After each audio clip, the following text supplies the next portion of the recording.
At the Christmas party, my millionaire son hugged me and said, "Enjoying the $5,000 a month, Mom?" I went pale and replied, "Son, I'm working 2 jobs." That's when my greedy daughter-in-law choked on her food. "I'm glad to have you here. Follow my story until the end and comment the city you're watching from so I can see how far my story has reached." I'm Doreen, and at 65 years old, I thought I'd seen every kind of heartbreak life could throw at me. I was wrong. Nothing prepared me for what happened at my son's Christmas party last December, when my entire world crumbled with just one sentence. The party was everything I'd expected from Boyd and his wife Edna: extravagant, cold, and designed to impress people I'd never met. Their house looked like something out of a magazine, all marble countertops and crystal chandeliers. I stood in the corner of their massive living room, wearing my best dress, a navy blue number I'd bought on clearance 3 years ago, feeling completely out of place among the designer gowns and expensive suits. My feet were killing me. I'd just finished an 8-hour shift at the grocery store where I work as a cashier, and before that, I'd spent the morning cleaning offices downtown. At my age, working 2 jobs wasn't easy, but it was the only way I could make ends meet. My Social Security barely covered my rent, let alone food and medication. Boyd was across the room, looking every inch the successful tech CEO he'd become. Tall, confident, wearing a suit that probably cost more than I made in 2 months. He was laughing with some business associates, gesturing with a crystal glass of what I knew was expensive whiskey. My chest swelled with pride despite everything. He'd worked so hard to get where he was, and I'd sacrificed everything to make sure he could. Edna floated between groups of guests like she owned the world. She'd always been beautiful, blonde, perfectly put together, with the kind of confidence that comes from never having to worry about money. But there was something cold in her green eyes whenever she looked at me, something that made me feel small and unwanted. I was reaching for a small sandwich from the appetizer table when Boyd approached me. He'd had a few drinks. I could tell by the slight flush in his cheeks and the way he moved just a little too confidently. "Mom," he said, wrapping his arm around my shoulders in what looked like an affectionate gesture, but felt somehow calculated. "You're looking good. Really good." "Thank you, sweetheart," I replied, trying to ignore how forced his smile seemed. "This is a lovely party. You and Edna have outdone yourselves." He nodded, but his eyes had that distant look I'd grown accustomed to over the years, like he was performing the role of a good son rather than actually being one. "I'm glad you're here," he continued, and then his voice took on a tone I'd never heard before, casual, almost mocking. "Enjoying those $5,000 a month, Mom? Really living it up, I hope." The words hit me like a physical blow. I felt the blood drain from my face, my knees nearly buckled. $5,000? What was he talking about? "Honey," I whispered, my voice barely audible above the party chatter. "What $5,000? Boyd's expression shifted from casual confidence to confusion. "The money I send you every month. The $5,000 I've been transferring to your account for the past 3 years. I gripped his arm, my heart pounding so hard I thought it might burst. "Boyd, I'm working 2 jobs. I clean offices at 6 in the morning and work at the grocery store until 8 at night. I haven't received any money from you." The laughter around us seemed to grow louder, more oppressive. Boyd's face went completely white. "That's impossible. I set up automatic transfers. Edna helped me organize everything. She said you were probably too proud to mention it, but that you needed the help." At the mention of her name, we both turned to look at Edna. She was standing near the Christmas tree, a piece of shrimp halfway to her mouth. But she wasn't eating. She was staring at us with the expression of someone who'd just seen a ghost. Our eyes met across the room, and in that instant, I saw the truth. The guilt, the panic, the desperate calculation in her face told me everything I needed to know. The color drained from her carefully made-up complexion, and then she started choking. Not choking on the shrimp, choking on the realization that her secret was out. The piece of seafood fell from her hand as she grabbed her throat, making horrible gasping sounds, but I could see it wasn't the food causing her distress. It was fear, pure, undiluted fear. Boyd rushed to her side, patting her back, asking if she was okay. But Edna's eyes never left mine. In them, I saw 3 years of lies, 3 years of stolen money, 3 years of watching me struggle while she lived in luxury, funded by what should have been my support. The room felt like it was spinning. Guests were starting to notice the commotion. Someone asked if they should call a doctor. But all I could think about was the mortgage payment I'd missed last month, the prescription I couldn't afford to fill, the nights I'd gone to bed hungry because there wasn't enough money for both rent and food. The money, I whispered to Boyd as he continued trying to help his choking wife. Where did you send the money? He looked up at me, his face a mixture of confusion and growing dread. To your account, the one Edna set up for you. She said it would be easier to manage that way, that you were getting older and might have trouble keeping track of finances. Edna had stopped choking, but she was still gasping, still staring at me with those terrified eyes. She knew I knew, and she knew that her perfect little world was about to come crashing down. I felt something cold and hard settle in my chest. Not anger, not yet.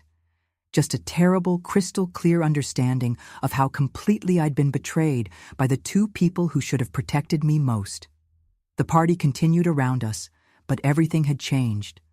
The laughter sounded hollow, the lights seemed dimmer, and I realized that this beautiful house, this lavish lifestyle, this perfect Christmas celebration, it had all been built, at least partially, on money that was meant to keep me from working myself to death at 65. Edna finally caught her breath, straightening her expensive dress and trying to compose herself.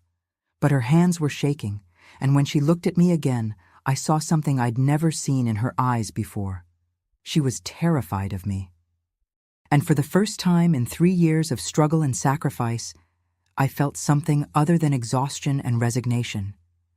I felt power. Standing in that opulent living room, watching my daughter-in-law's face flush with guilt and panic, my mind drifted back to a time when Boyd needed me more than anything else in the world. It seems almost cruel how memories work. In your darkest moments, they remind you of everything you've lost.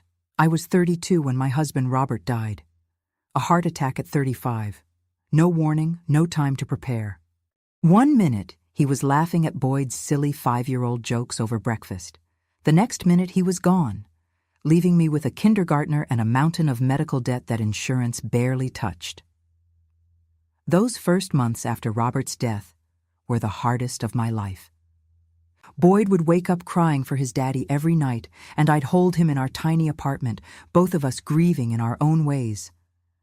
I remember one particular evening when he looked up at me with those big brown eyes, the same eyes that now looked at me with such distance, and asked when Daddy was coming home. "Daddy's not coming home, sweetheart," I'd whispered, my own tears falling onto his small head. "But Mommy's here. Mommy will always be here." And I was. I was there for everything. I worked 3 jobs to keep us afloat. I cleaned offices before dawn, worked at a diner during the day, and took in sewing at night after Boyd went to bed. My fingers were constantly pricked and swollen from the needlework, my back ached from the cleaning, and I lived on maybe 4 hours of sleep a night. But Boyd never knew we were struggling. I made sure of that. When he wanted to join Little League, I sold my wedding ring to pay for the equipment and fees. When he needed new school clothes, I wore the same 3 outfits for 2 years so he could have what the other kids had. When he got sick, I worked double shifts to pay for doctor visits because we didn't have health insurance I could afford. I remember the night Boyd came home from school, excited about a field trip to the Science Museum. The permission slip required a $25 fee. I looked at that piece of paper and felt my heart break. I had $12 to my name, and rent was due in 3 days. That night, after Boyd fell asleep, I walked 6 blocks to the pawn shop and sold my mother's necklace, the only piece of jewelry I had left from my family. The pawnbroker gave me $30 for something that was probably worth 10 times that, but I didn't argue. Boyd went on that field trip, and he never knew what it cost me. High school was even harder. Boyd was smart, brilliant actually, but he wanted to take advanced classes that required expensive textbooks and lab fees. He wanted to join the debate team, the computer club, the academic decathlon. Each activity meant more money I didn't have, more sacrifices I gladly made. I took out loans I couldn't afford to buy him a decent computer when he showed an interest in programming. I worked Christmas Eve and New Year's Eve every year for the overtime pay, so he could have the calculator he needed for advanced math, the chemistry set he wanted for his birthday, the clothes that would help him fit in with classmates whose parents had money. The college years nearly killed me. Boyd got into a prestigious university with a partial scholarship, but I still needed to come up with $30,000 a year for room, board, and the expenses the scholarship didn't cover. I took out a second mortgage on our tiny house, the one I'd finally managed to buy after years of renting, and worked every hour I could find. I aged 10 years in those 4 years. My hair went completely gray, my arthritis set in from all the physical labor, and I developed high blood pressure from the constant stress. But every time Boyd called home to tell me about his grades, his internships, his plans for the future, it felt worth it. He graduated summa cum laude with a degree in computer science and immediately got a job at a tech startup that would eventually make him a millionaire. I was so proud I cried during his graduation ceremony, not just because he'd succeeded, but because all those years of sacrifice had finally paid off. But something changed after graduation. Boyd moved across the country for his job, and our phone calls became less frequent. He was busy, he said. Important meetings, big projects, networking events. I understood he was building his career just like I'd always wanted him to. Then he met Edna. I knew from the moment I met her that she didn't like me. It wasn't anything she said directly. Edna was too sophisticated for that. It was the way she looked at my worn-out clothes, my calloused hands, my small house with its outdated furniture. I could see her calculating my worth and finding me lacking. She started subtly discouraging Boyd from visiting. Suddenly, every time he planned to come see me, there was a work emergency or a social obligation that Edna deemed more important. When I called, she would answer the phone with a cool politeness that made it clear I was interrupting something more significant. "Boyd's in a meeting," she'd say, or, "He's really overwhelmed with work right now, Doreen. Maybe try calling next week." Gradually, the calls stopped coming altogether. Birthday cards became the extent of our communication. Boyd would send expensive gifts, things I couldn't use or afford to maintain, like silk scarves or electronics I didn't understand.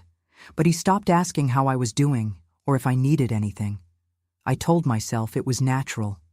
Sons grow up, move on, start their own families. I'd done my job raising him, and now he was living his own life. The loneliness was just part of being an older woman whose child had become successful. But standing in their mansion, looking at the crystal chandeliers and marble floors, calculating how much their furniture cost compared to my monthly income, I realized something that made my chest tighten with a pain I'd never experienced before. All those years of sacrifice, all those nights I went hungry so he could eat, all the times I worked myself to exhaustion so he could have opportunities. None of it had taught him the value of taking care of family. Edna had convinced him that I was somehow beneath them, that my struggles were my own fault, that helping me was charity rather than love. And while I'd been working 2 jobs at 65, cleaning toilets and standing on my feet for 14 hours a day, they'd been living in luxury, believing I was getting money I never saw. The worst part wasn't the betrayal. It was the realization that the little boy I'd held through nightmares, the teenager I'd sacrificed everything for, the young man I'd been so proud of, had become someone who could forget me so completely. As I watched Edna struggle to regain her composure, still avoiding my eyes, I felt something shift inside me. The grief and confusion were still there, but underneath them was something harder and colder. For the first time in my life, I wasn't thinking about what was best for Boyd. I was thinking about what was best for me. The days following the Christmas party passed in a blur of uncomfortable silence and difficult conversations. Boyd had insisted on driving me home that night, his face pale and drawn as we sat in his expensive car outside my small duplex. He kept apologizing, his voice shaking with confusion and what I hoped was genuine remorse. "Mom, I swear I had no idea," he'd said, gripping the steering wheel so tightly his knuckles were white. "I've been sending that money religiously. Every month, $5,000 transferred to the account Edna set up." I'd nodded, too exhausted and emotionally drained to say much. "I believe you, sweetheart. But we need to figure out what happened to it." 3 days later, Boyd called and asked if he could come over. His voice was different, harder, angrier than I'd heard it in years. When he arrived at my door, he looked like he hadn't slept since the party. His usually perfect hair was disheveled, his clothes wrinkled, and there was something in his eyes that reminded me of the little boy who used to run to me when he was hurt. "We need to talk," he said, settling onto my worn couch with a thick folder of papers. "I've been doing some investigating." I poured us both coffee in my mismatched mugs, the only ones I had left after selling most of my good dishes last year to pay for a car repair. Boyd spread the papers across my coffee table, pointing to bank statements and transfer records with a trembling finger. "Here," he said, his voice tight with controlled fury. "This is the account I've been sending money to for 3 years. Look at the name on it." I leaned forward, squinting at the small print. The account was indeed in my name, Doreen Elizabeth Crawford, but there was something off about the address. Instead of my duplex on Maple Street, it listed an address I didn't recognize. "That's not my address," I said slowly. "I've never seen this account before in my life." Boyd's jaw clenched. "The address belongs to a mailbox rental place downtown. Edna has been intercepting all the statements.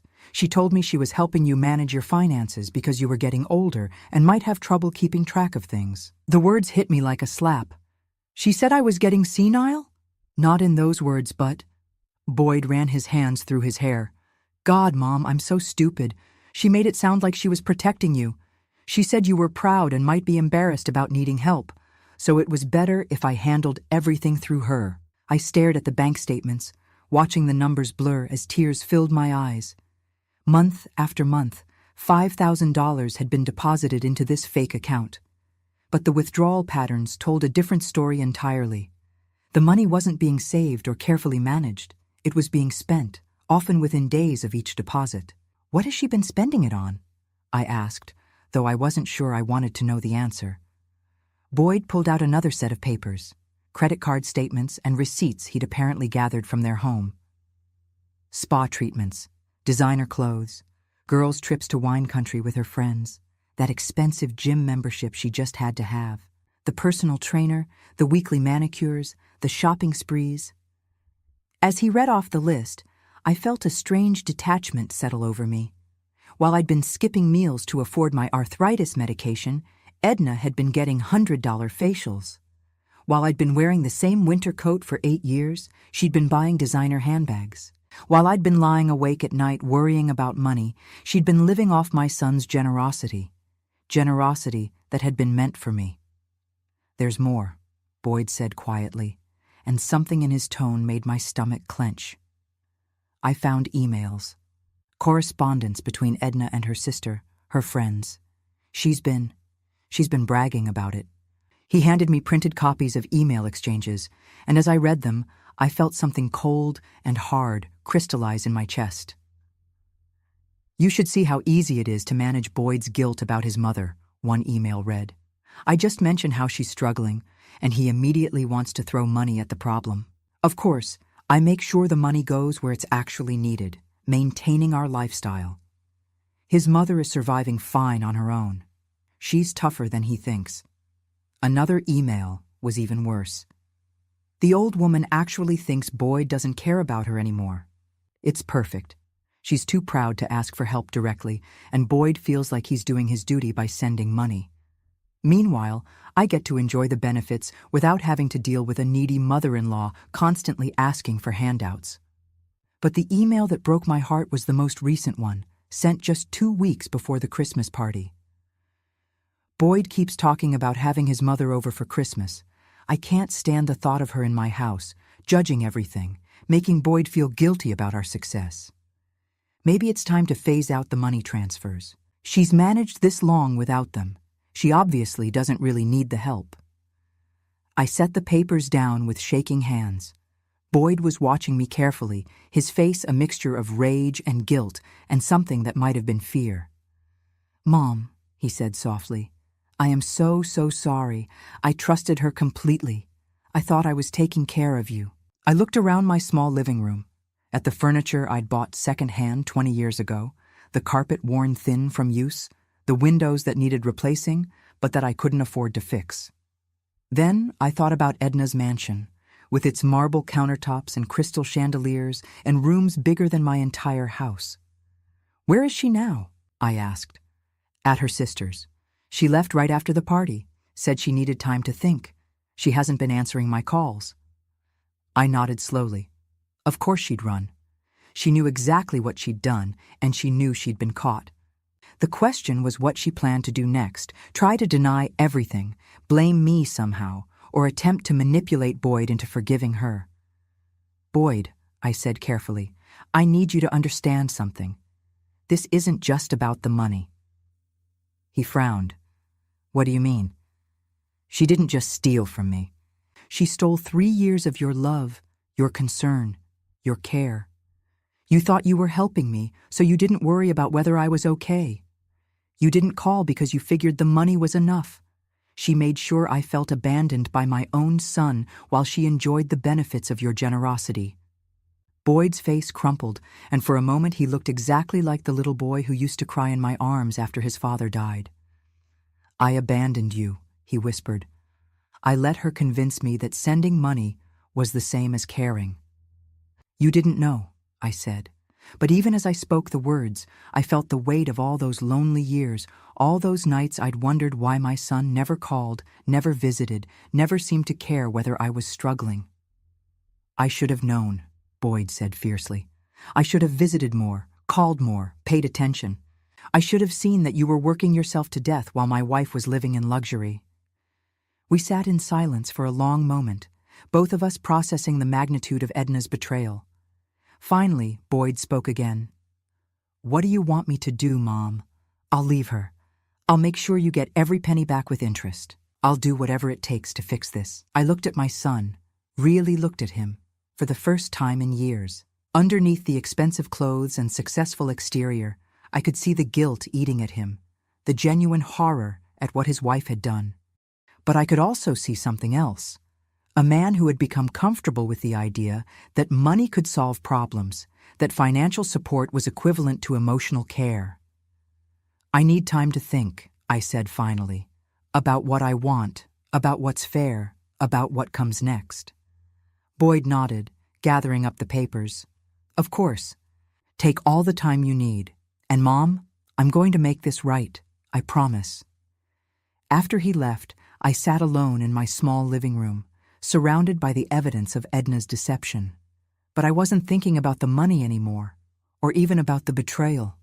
I was thinking about power and how completely I'd given mine away without even realizing it. For the first time in years, I was thinking about what I wanted instead of what everyone else needed from me. And what I wanted was something Edna had never considered possible. I wanted to win. 2 weeks had passed since Boyd's revelation about the fake bank account, and I'd been doing my own investigating. At 65, I might not have understood computers the way my son did, but I understood people, and I understood records. Years of managing household finances on a shoestring budget had taught me to pay attention to details that others might miss. I was sitting at my kitchen table with a cup of tea, surrounded by papers I'd requested from the bank, when my phone rang. Boyd's number flashed on the screen, and something in the urgency of the ring told me this wasn't going to be a pleasant conversation. "Mom," his voice was strained, exhausted. "We need to talk. Can I come over?" "Of course, sweetheart." 20 minutes later, Boyd stood at my door looking worse than I'd ever seen him. His face was haggard, his clothes rumpled, and there was a defeated quality to his posture that reminded me of the day his father died. Behind him stood a woman I didn't recognize, middle-aged, professional-looking, carrying a briefcase. "Mom, this is Patricia Williams. She's a forensic accountant. I hired her to dig deeper into Edna's finances." Boyd's voice was flat, emotionless. "What she found. It's worse than we thought."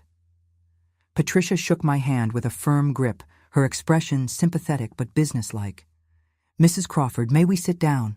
What I need to share with you is quite extensive. We settled around my small dining table, and Patricia opened her briefcase, pulling out folders thick with documents. Mrs. Crawford, when your son first contacted me, I thought we were dealing with a simple case of financial deception, a wife intercepting money intended for her mother-in-law. But this goes much deeper. She spread out bank statements, credit reports, and what looked like legal documents. Your daughter-in-law didn't just steal the money your son was sending you. She's been systematically manipulating your son's entire financial picture for years. Boyd leaned forward, his hands clasped tightly together. Mom, she's been lying about everything. The house, the cars, the lifestyle. It's all been funded by money she claimed was being spent on various family needs, including money she said was for you. I don't understand, I said, though a cold dread was beginning to settle in my stomach. Patricia pointed to a series of transactions on one of the statements. Your son has been incredibly generous over the years, Mrs. Crawford. Not just the $5,000 a month that was supposed to go to you, but additional money for what Edna claimed were your medical emergencies, home repairs, car troubles, crisis after crisis that required immediate financial assistance. I felt the blood drain from my face. What medical emergencies? What home repairs? Exactly, Patricia said grimly. In the past 3 years alone, Edna claimed you needed $47,000 for various emergencies.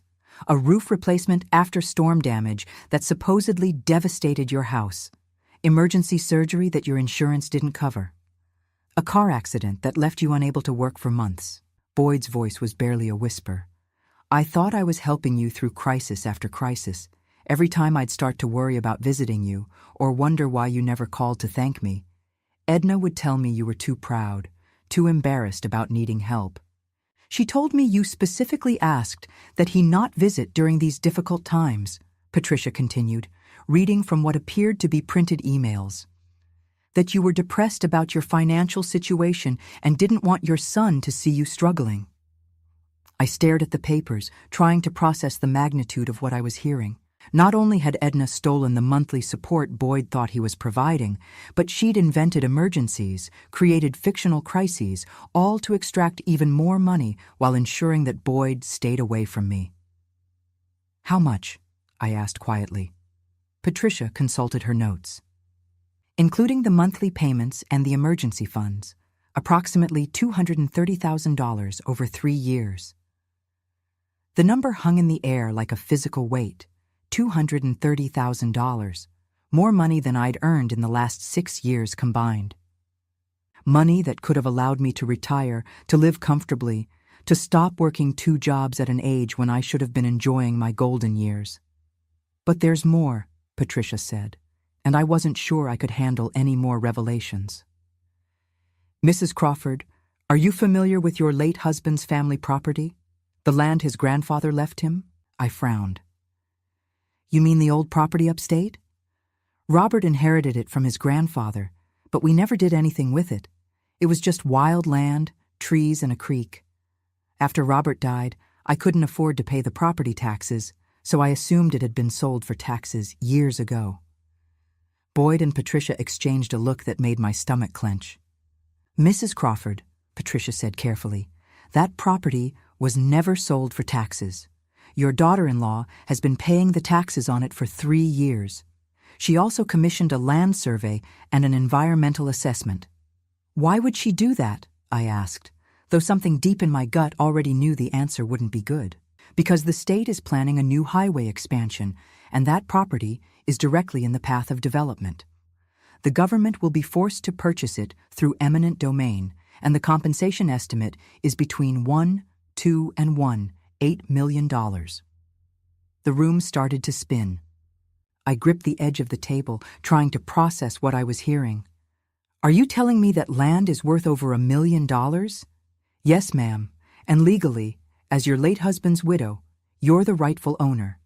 But Edna has been positioning herself to claim ownership by virtue of the fact that she's been paying the taxes and maintaining the property.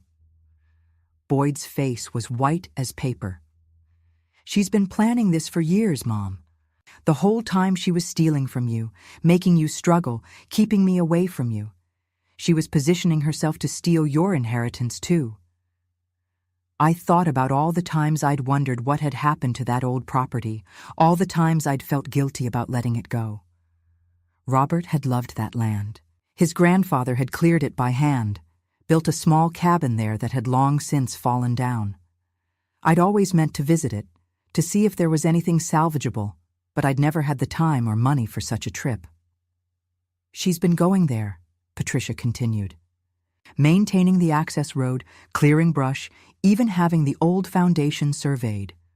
She's created a paper trail that suggests she's been the property's caretaker for years." "Can she really steal it from me?" I asked. "Not if we act quickly," Patricia said. "But she's been clever about creating documentation that could support a claim of adverse possession. If this had gone on much longer, she might have been able to make a legal case for ownership." I sat back in my chair, overwhelmed by the scope of Edna's deception. This wasn't just about stealing money or manipulating my relationship with my son. She had been systematically planning to steal my husband's legacy, the one thing of real value he'd left behind. "There's one more thing," Patricia said, and her voice was even more careful now. "Mrs. Crawford, we found evidence that Edna has been researching your health insurance, your medical history, your life expectancy." Boyd made a sound like he'd been punched. "What kind of research?" "The kind someone does when they're planning for future inheritance issues," Patricia said delicately. The implication hit me like a cold wind. Edna hadn't just been stealing from me and planning to steal my property. She'd been calculating how much longer I might live, planning for what she could claim after I was gone.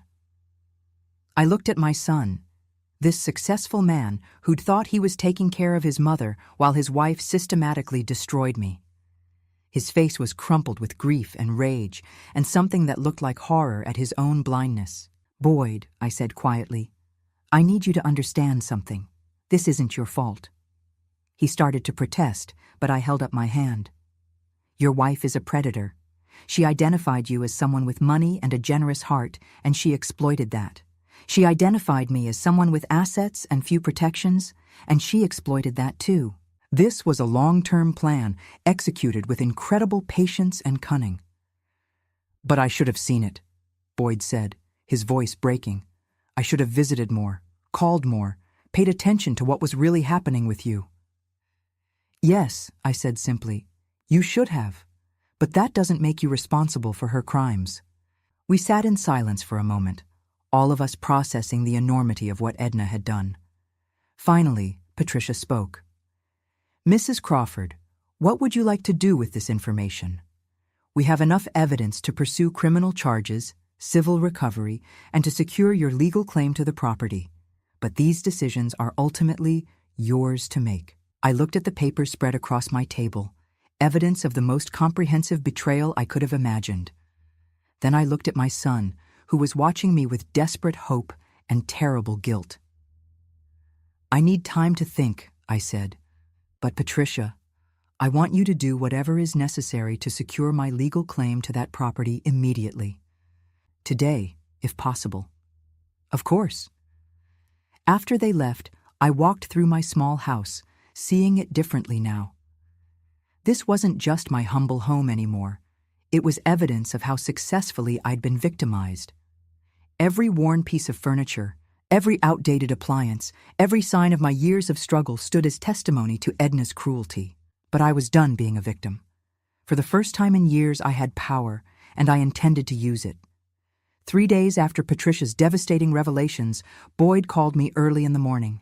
His voice was tight with barely controlled emotion. "Mom, Edna's back. She wants to meet with all of us. She says she can explain everything." I was sitting at my kitchen table, the same table where I'd learned the scope of my daughter-in-law's betrayal, holding a cup of coffee that had long since gone cold. In front of me were the legal documents Patricia had rushed through, official papers confirming my ownership of Robert's family property, along with a preliminary estimate of its value. 1. $6 million. Where does she want to meet? I asked. At the house. Our house. She says it's her home too, and she has a right to discuss this on familiar ground. Of course she did. Even in defeat, Edna wanted the advantage of her territory, surrounded by the luxury she'd purchased with stolen money. But I was done letting other people control the terms of my life. No, I said firmly. If she wants to talk, we meet at Patricia's office, with lawyers present. This isn't a family discussion anymore, Boyd. This is a legal matter. Boyd was quiet for a moment. She's not going to like that. I don't care what she likes. 2 hours later, I sat in Patricia's conference room, wearing my best dress, the same navy blue one I'd worn to the Christmas party, but somehow it felt different on me now, more like armor than apology. Boyd sat beside me, his lawyer on his other side. Across the polished table sat Edna and her attorney, a slick-looking man in an expensive suit who kept checking his phone. Edna looked terrible. Her usually perfect blonde hair was unkempt, her makeup couldn't hide the dark circles under her eyes, and her designer clothes seemed to hang on her like costume pieces on the wrong actor. But when our eyes met across the table, I saw that the calculation was still there, the sense that she was working an angle even now. Doreen, she began, her voice soft and apologetic. I know how this must look, but I need you to understand that everything I did was with the best intentions. Patricia leaned forward slightly, her pen poised over a legal pad. Mrs. Crawford, I should inform you that this conversation is being recorded with everyone's consent, as indicated by the signed agreements. Edna's lawyer nodded curtly. Edna herself seemed to hesitate for just a moment before continuing. I was trying to protect Boyd from feeling guilty, she said, her eyes focused on me with what might have been genuine pleading. You're so independent, so proud. Every time he wanted to help you, you'd refuse. I thought if I managed the financial support discreetly, you could maintain your dignity while still getting the help you needed.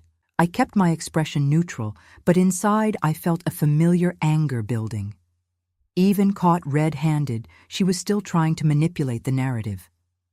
And the property taxes? Patricia asked mildly. Were you paying those to protect Mrs. Crawford's dignity as well? Edna's composure slipped slightly. I was protecting a family asset. Boyd is Robert's stepson, and when Doreen passes away, that property would naturally. I'm not Boyd's stepson, Boyd said sharply. Robert adopted me legally when I was 7. That makes me his son, not his stepson. And that property belongs to my mother, not to us. Edna turned to him with the kind of desperate look I'd seen her use before when she needed to regain control. Honey, you're upset, and I understand that. But we need to think practically about the future. Your mother isn't getting any younger, and that property is going to require significant management when the state begins the acquisition process. Management that you were planning to provide? Patricia asked. For a substantial fee, I assume? Edna's lawyer placed a hand on her arm, but she ignored him. I was trying to ensure that Boyd's inheritance would be properly handled. Doreen doesn't understand complex financial transactions. That was when something inside me snapped. Not into anger, but into perfect, crystal-clear certainty. Edna, I said quietly, and my voice carried a calm authority that surprised even me. I want you to listen very carefully to what I'm about to tell you. She turned to me, and for the first time since I'd known her, she looked genuinely uncertain. I've spent the last 3 days thinking about everything you've done. The stolen money, the fake emergencies, the lies you told my son to keep him away from me, the way you've been planning to steal my husband's legacy. I paused, letting the words settle in the room. But mostly, I've been thinking about how you made me feel for 3 years, how you made me believe that my own son didn't care about me, how you turned his love and generosity into weapons against both of us. Edna's face was pale, but she was still trying to maintain that manipulative earnestness. Doreen, I never meant for you to feel. You meant exactly that, I interrupted, and my voice was still calm, still controlled. You wanted me to feel abandoned and forgotten. You wanted Boyd to feel like he was doing his duty without having to actually connect with me? You orchestrated our separation because it served your purposes.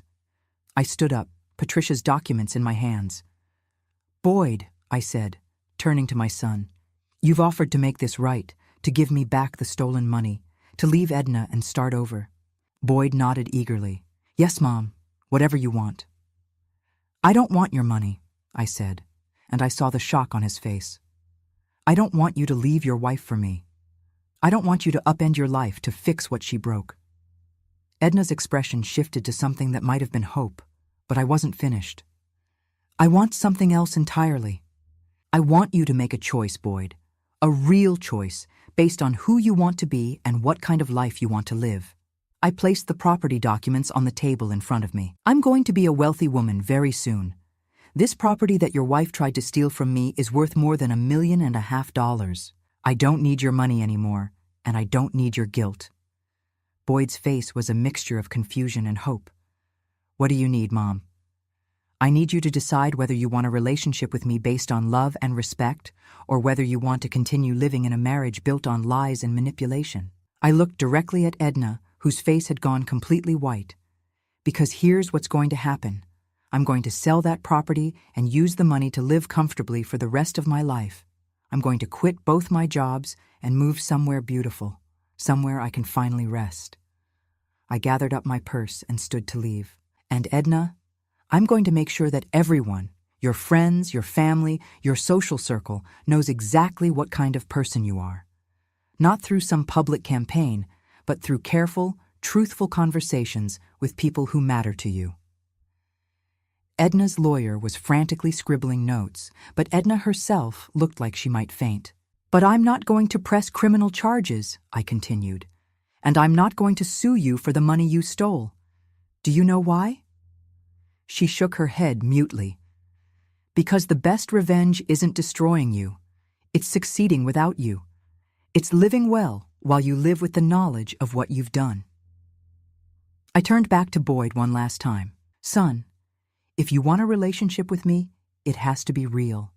No more money transfers, no more guilt-driven gestures, just genuine care and respect between a mother and son who choose to be in each other's lives. Boyd stood up, his eyes bright with tears. I want that more than anything, Mom. Then you know what you need to do. I walked out of that conference room feeling lighter than I had in years. Behind me, I could hear Edna's voice, high and desperate, trying to convince Boyd that I was being unreasonable, that she could change, that their marriage was worth saving. But I didn't turn around to see what he would choose. For the first time in my adult life, I was walking toward my own future instead of trying to fix someone else's problems. And it felt like freedom. 18 months later, I was sitting on the wraparound porch of my new house in Asheville, North Carolina, watching the morning mist rise from the Blue Ridge Mountains. The house wasn't enormous. I'd learned that happiness doesn't come from square footage. But it was mine, paid for in full with money from Robert's family property. Every morning, I sat in this same spot with my coffee, marveling at the peace that comes from a life lived on your own terms. The state had purchased the property for $7 million, even more than Patricia's initial estimate. After taxes and legal fees, I'd netted enough to buy this house, set up a comfortable retirement fund, and still have money left over for the kind of life I'd never imagined possible. My phone buzzed on the table beside me, a text from Boyd. We'd developed a routine over the past year, communicating regularly, but naturally, without the forced guilt or obligation that had characterized our relationship for so long. Good morning, Mom. Hope you're enjoying the beautiful weather. Sarah and I are driving down this weekend if you're free for dinner. Sarah, Boyd's new girlfriend, a kind woman who worked as a nurse and treated me like a person rather than an obligation. She was nothing like Edna, warm where Edna had been cold, genuine where Edna had been calculating. The first time Boyd brought her to visit, I'd watched her carefully, looking for signs of the same manipulative charm that had fooled my son before. Instead, I'd found a woman who listened when I talked, who asked about my life with genuine interest, who helped with the dishes, not because she was performing the role of a good daughter-in-law, but because that's who she was. I texted back, "I'd love that. I'll make my famous pot roast." It had taken Boyd 6 months to leave Edna after that meeting in Patricia's office. 6 months of trying to salvage something from a marriage built on lies, of couples therapy sessions where Edna alternated between tearful apologies and angry accusations. I'd stayed out of it completely, focusing on my own life for the first time in decades. When Boyd finally called to tell me he'd filed for divorce, his voice had been exhausted but relieved. "She fought me on everything, Mom. The house, the cars, even tried to claim she deserved part of your property settlement because she'd managed the family finances for years." Edna had gotten nothing in the divorce except what the law required. Half of the assets that were genuinely Boyd's, none of the money she'd stolen from me, and certainly none of my property settlement. Her lawyer had tried to argue that she deserved compensation for the care management she'd provided, but Patricia had dismantled that argument with cold efficiency. The last I'd heard, Edna was living in a small apartment across town, working as a receptionist at a dental office. Not the dramatic downfall some people might have wanted, but a quiet reduction to the kind of ordinary life she'd always disdained. Boyd occasionally mentioned seeing her around town, looking older and harder, but they never spoke. I'd kept my promise about not pressing criminal charges, but I'd also kept my promise about making sure people knew who she really was. Not through any dramatic confrontation or public exposure, but through the kind of careful, truthful conversations that matter in a small community. When her friends asked why Boyd had left her, I simply told them the truth when asked. When people wondered why she'd moved out of the mansion, I explained about the stolen money and forged documents. The truth, it turned out, was more powerful than any revenge I could have planned. My neighbor, Mrs. Patterson, emerged from her own house next door, waving as she headed to her garden. She was 82, a widow like me, and over the past year she'd become the kind of friend I'd never had time for when I was working 2 jobs and worrying about money.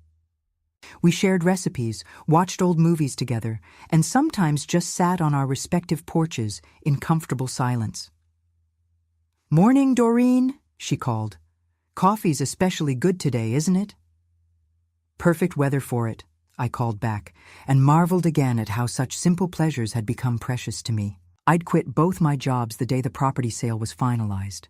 Walking out of that grocery store for the last time, hanging up my cashier's vest, had felt like shedding a skin I'd outgrown years ago. The cleaning job had been even easier to leave. I'd simply called the company and told them I was retiring. Retirement. At 66, I was finally doing what most people did in their 60s, enjoying the fruits of a lifetime of work, spending time on hobbies and relationships instead of survival. I'd taken up painting, something I'd always wanted to try, but never had time for. My small studio was set up in what had been intended as a formal dining room, easel positioned to catch the mountain light. I wasn't particularly good at it, but that wasn't the point. The point was having time to be bad at something new, time to improve slowly, time to create something just for the joy of creation. My phone rang, interrupting my peaceful morning thoughts. Patricia's name appeared on the screen. "Good morning, Patricia. Please tell me this isn't about legal problems." Her laugh was warm. "Nothing like that, Doreen. I'm calling with good news. Remember that class action lawsuit against the financial management company that Edna used to hide your money? Of course. They've agreed to settle. The amount isn't huge, about $12,000 for you, but it's something. More importantly, the company has agreed to implement new safeguards to prevent this kind of fraud in the future." $12,000 wouldn't change my life, but knowing that other families might be protected from what I'd experienced felt like a victory of a different sort. "That's wonderful news," I said. "There's something else," Patricia continued. "I've been contacted by a legal aid organization. They're seeing more cases like yours, adult children's spouses manipulating family finances, isolating elderly parents, that sort of thing. They'd like to talk to you about sharing your story, maybe helping develop resources for other families." I considered this carefully. A year ago, the thought of making my private pain public would have terrified me. But now, with the security of financial independence and the clarity that comes from having survived betrayal, It felt like an opportunity to transform my experience into something useful. I'd be interested in hearing more about that, I said. After Patricia hung up, I remained on my porch, thinking about the strange journey that had brought me to this place.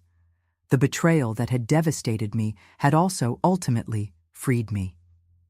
The son I'd thought I'd lost had found his way back to me, not through guilt or obligation, but through genuine choice. The money I'd never known I had given me, not just financial security, but the power to shape my own life. Boyd's car pulled into my driveway just as I was finishing my second cup of coffee. He got out alone. Sarah must have stayed behind to handle some work obligations, and walked toward me with the easy gait of a man who'd shed a significant burden.